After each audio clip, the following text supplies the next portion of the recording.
The night shift at Ridgemont Care Home ended at 7 in the morning, but Wesley Harmon had been standing outside his father's door since midnight. He hadn't planned to come. That was the thing he kept telling himself on the drive up from Toronto. The 2.5 hours on the 400 with the radio off and the wipers dragging against a drizzle that couldn't decide if it wanted to be rain. He told himself he was coming because Dr. Souza had called, because the report said significant decline, because his assistant had flagged the voicemail 3 times before he finally listened to it. Not because he wanted to. His father, Gerald Harmon, had stopped speaking 6 weeks ago. Not in the way people stop speaking when they're angry or stubborn. Wesley knew that kind of silence had grown up inside it. This was different. The stroke had taken something structural, something the doctors described in careful clinical language that still somehow felt like a verdict. The man who had once filled every room he walked into with opinions nobody asked for had become perfectly, utterly still. Wesley stood at the end of the corridor and looked at the door and did not go in. He'd been doing that for 40 minutes when he heard it. A voice. Soft, low, not speaking, singing. Something old, something he didn't recognize at first, a melody that moved the way rivers move in autumn, unhurried and a little melancholy and completely unaware of being watched. It was coming from inside his father's room. He moved without deciding to, his hand found in the doorframe. He stopped just outside, where the light from the corridor cut a narrow angle across the floor, but didn't reach far enough to announce him. A woman sat beside his father's bed. She wasn't young, early 40s maybe, with the kind of face that had learned to be calm a long time ago. Her scrubs were pale blue, her hair pulled back, and she was holding Gerald Harmon's hand the way you hold something you're trying not to wake. The room smelled of eucalyptus and something faintly floral, lotion, maybe, and she was singing to him like he was the only person left in the world. Wesley didn't move. He didn't breathe loud enough to matter. He didn't know the song. It might have been something from Quebec. There was a French word in it somewhere, or the shape of one, but it didn't matter what it was. What mattered was the way she sang it, not performing, not filling silence, like she actually believed he could hear her. Gerald Harmon's face, which had been slack and absent for 6 weeks, was not absent. It was hard to name what it was. Settled, maybe, like the face of a man who had put something down after carrying it too long. Wesley took a step back. His heel found a soft spot in the flooring and made the smallest sound. The woman's head turned. She saw him. She didn't gasp or jump. She just looked at him, very still, the way people look at things they're trying to understand. Then she carefully, slowly, let go of his father's hand and rested it on the blanket. "I'm sorry," she said quietly. "I didn't know anyone was here."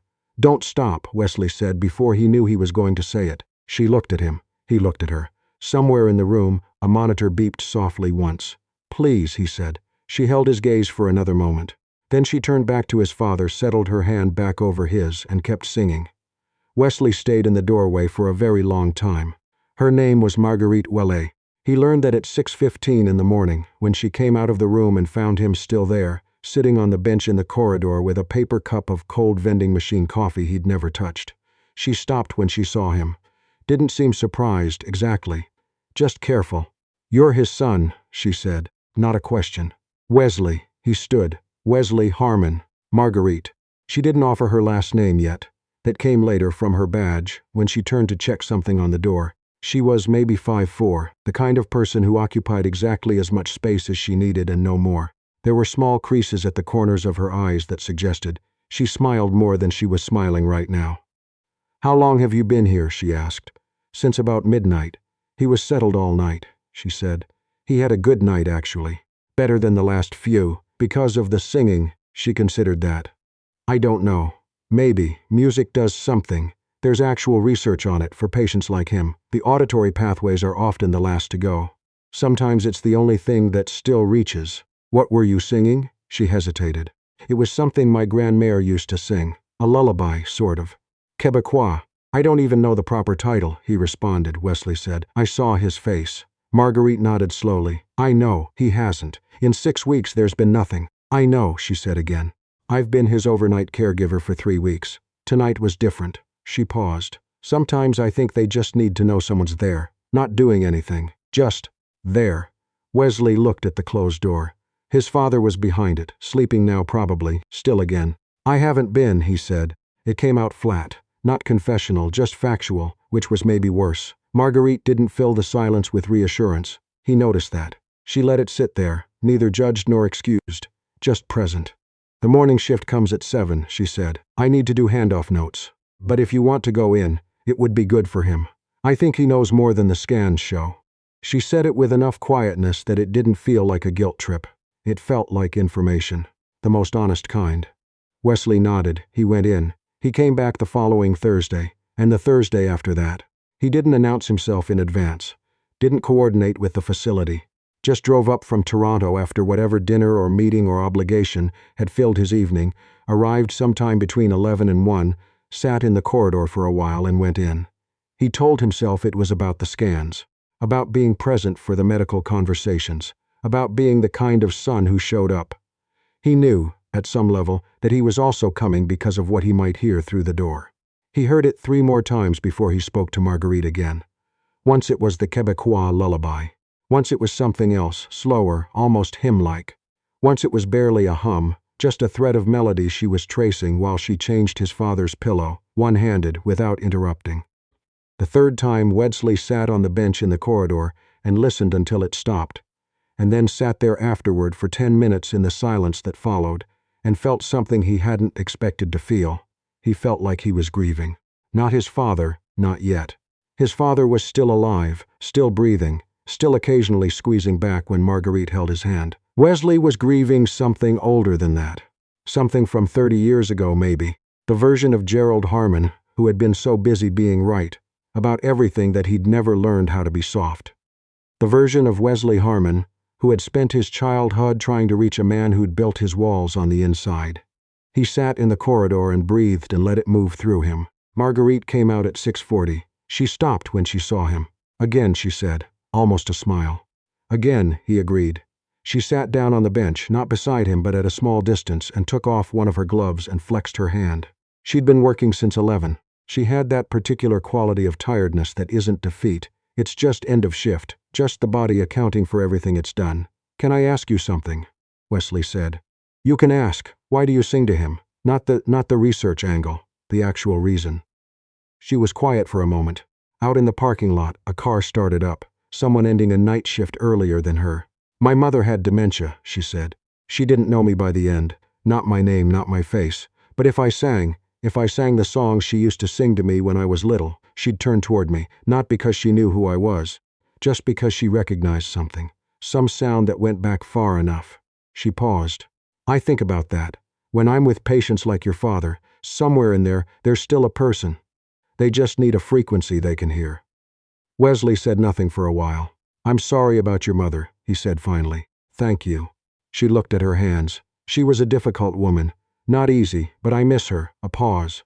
"You don't have to be at peace with someone to miss them." He looked at her then. She wasn't looking at him. She was looking at the far end of the corridor, at nothing specific, with the particular expression of someone who has learned to say true things without needing them witnessed. "No," he said, "you don't." The facility's family liaison, a patient woman named Mrs. Chen, had offered Wesley a formal meeting 3 times since his father's admission. He'd rescheduled twice and missed the third.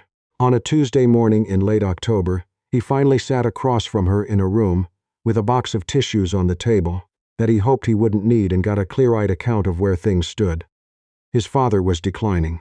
The trajectory was gentle but irreversible. There might be months still, or there might be weeks. The goal now was comfort, presence, quality of remaining time. "Does he have regular visitors?" Wesley asked.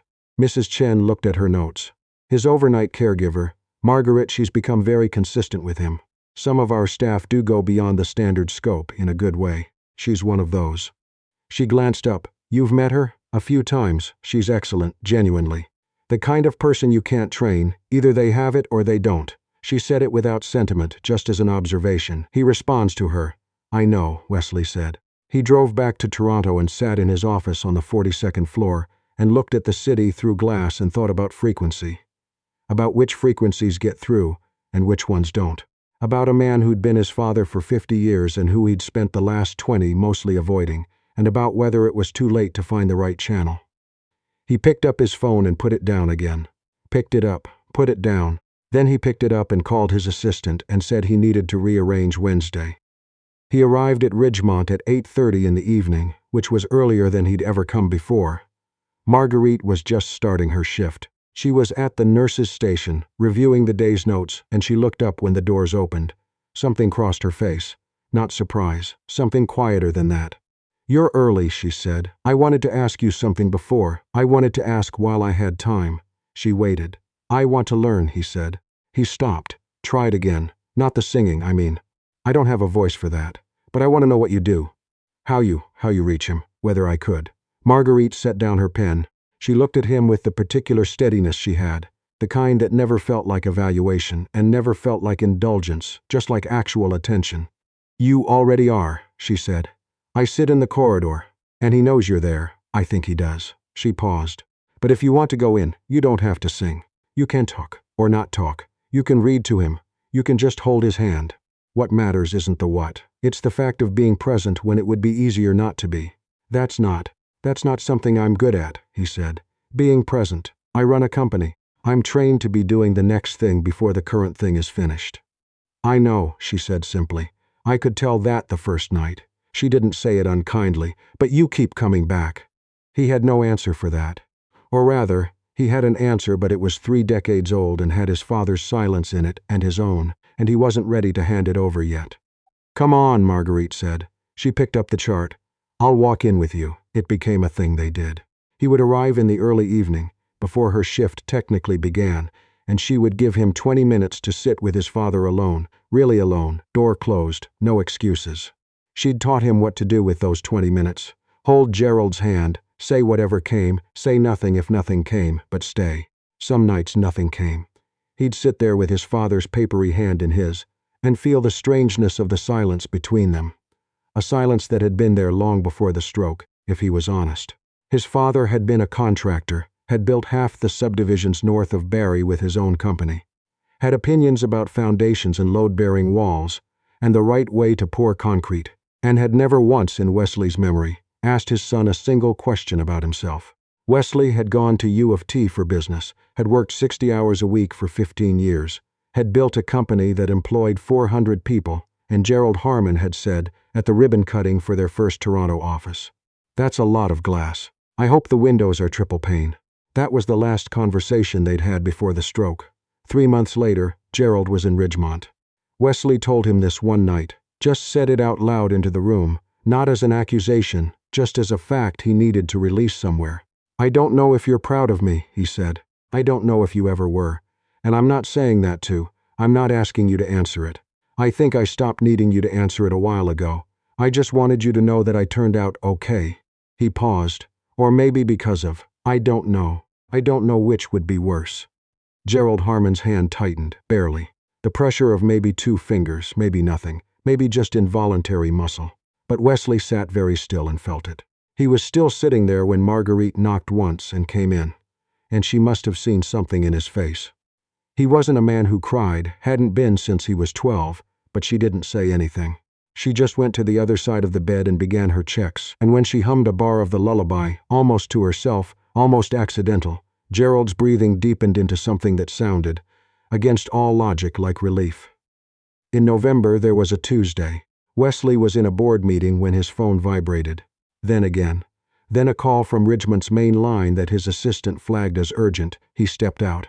His father had had a second stroke that morning. Non-fatal, the doctor said carefully. But the word non-fatal sat in the sentence like a temporary measure. Wesley drove up that afternoon. He passed 3 scheduled meetings and didn't reschedule them. He just drove. When he got to Ridgemont, Marguerite was there, though it wasn't her shift. She was sitting in the family waiting area off the main corridor, still in her own clothes. She'd come in on her day off with a paper cup of coffee going cold beside her. He stopped when he saw her. "You didn't have to come in," he said. "I know." She shrugged, one small, honest motion. "I wanted to know he wasn't alone before family arrived." She looked up at him. "The morning staff said it might be a few hours before you could get here." "I didn't want." She stopped. "I just wanted to know someone was here." He stood there for a long moment. "Thank you," he said. It was inadequate, and both of them knew it, and neither of them tried to pretend otherwise. He went in to see his father. He came back out 2 hours later and found Marguerite still in the waiting area, working on something on her phone, her coffee now truly abandoned. He's stable, Wesley said. For now, I heard. Dr. Souza updated me. She hesitated. I hope you don't mind. I asked to be kept in the loop. I don't mind. He sat down in the chair across from her, not the one beside her. He was aware of maintaining a distance that was starting to feel like choice. He was asking for you, I think. He said something, or made a sound. When I said your name, he stopped. He reacted. Marguerite was very still. You've been with him for 2 months, Wesley said. More consistently than I have in some ways. That's my job, she said, but her voice was slightly different when she said it. It's more than that. We both know it's more than that. She didn't look away. Yes, he became. She chose the word carefully. Important. They do, sometimes. You can't help it. A pause. You become attached and you know you shouldn't be because, she didn't finish that sentence. Because eventually you lose them, Wesley said. Yes, the fluorescent light above them buzzed once, faint and institutional. Somewhere down the corridor, a cart wheeled by. Do you have family here? Wesley asked. In the area, I grew up outside of Sudbury. My sister's still there. I've been in Barrie about 4 years now. Alone? She gave him a sideways look. That's a personal question. Yes, I'm sorry. It's fine. She paused. Yes, mostly alone. I don't, she considered. I had a relationship a while back. It didn't work. Mostly because I was always at work. People tend to find that frustrating eventually. I understand that. I imagine you do. She studied him with that particular careful attention. You seem like someone who's very good at being the most important person in the room and very lonely in the car afterward. The directness of it surprised him. Not rudely. She never did anything rudely. Just with the precision of someone who'd spent years reading people in their most honest moments and couldn't fully turn it off. That, he said, is extremely accurate. She almost smiled. I'm sorry. Don't be. Gerald Harmon died on a Thursday in the early morning, with Wesley holding one hand and Marguerite holding the other. It was the kind of passing that looked, if you were watching from the doorway, like sleep. One breath, a pause, then the pause that didn't end. The monitor's change in tone was somehow less real than the quality of the silence that replaced it. Wesley didn't speak for a long time after. He held his father's hand and thought about foundations and load-bearing walls, and the things that hold houses up, and about how long it had taken him to understand that his father had, in his impossible silent way, been trying to build something too. Just in the wrong material. Just without ever learning how to build the parts that actually mattered. He didn't cry. He'd thought he might not.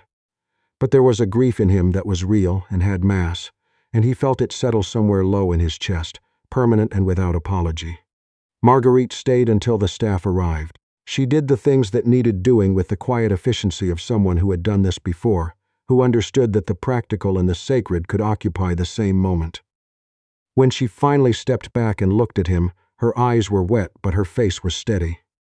He knew you were there, she said. The last few weeks, he knew. I know, Wesley said. He believed it, whether it was true or not felt, in that moment, like a less important question. He went back to Toronto. He ran his company. He handled the estate with a lawyer, dealt with the house in Barrie, the tools in the garage, the boxes of documents and photographs that turned to contain a version of Gerald Harmon he had never known. Letters to Wesley's mother that were unexpectedly tender. Photographs of Wesley at 8 years old that had been kept and kept and kept. He drove back up to Barrie in late January, on no particular occasion. He told himself it was to finalize some paperwork with the facility. He knew it was not for that. Marguerite was at the end of a day shift when he arrived. She came out to the lobby and stopped when she saw him, and there was a moment of simple surprise on her face, genuine and unguarded. Marguerite! He held up a paper bag. I didn't know what you liked, so I got 3 different things from the cafe down the street. That seemed like the kind of decision a person makes when they're nervous. She looked at the bag, then at him. The almost smile arrived. You drove 2.5 hours to bring me a cafe bag, she said. I drove 2.5 hours to ask if you wanted to have coffee. The bag was a contingency plan in case you said the timing wasn't right. She was quiet for a moment. Outside, through the facility's glass front, the January sky was doing what January skies in Ontario do. Gray and flat and utterly indifferent to human sentiment. I don't date, she said carefully. People connected to patients. Former patients. It's not a rule, exactly, just a... I understand that, he said, and I'm not asking you to do anything that doesn't feel right. I'm asking if you want coffee. That's the extent of it. He paused. My father spent his whole life not asking for things.